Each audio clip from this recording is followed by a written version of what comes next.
Welcome to my mini blog. Welcome छ है guys, जस्तै सन्चै हुनुहुन्छ सबैजना। हेलो गाइज, हजुर सन्चै हुनुहुन्छ होला है। म चाहिँ बारीमा अब बेलुका साँझ यसो काम गर्दै गएको। हाम्रो चाहिँ मौसम गाईहरू छ,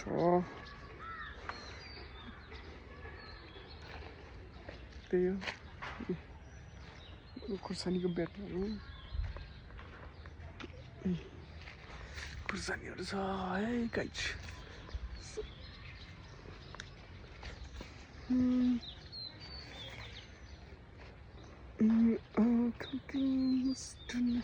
त्यही हो गाइज हो, हाम्रो फाइनली खाजा बनाउनु आइसक्यो। हाम्रो चाहिँ बारी, यो चाहिँ हाम्रो बारी हो।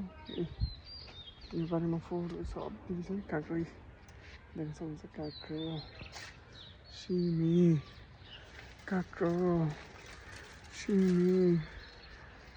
तर यसपालि हाम्रो राम्रोसँग फलेन जस्तो छ कि काँक्रोहरू। हामीले त मिहिनेत गरेको थाक्राहरू काट उस कारणले त्यही हो। अनि यो चाहिँ साग गाईजहरू साग खाने भए आउनुहोस्, अब केही समयपछि हुन्छ। अनि यो चाहिँ हाम्रो सिमी गाइज।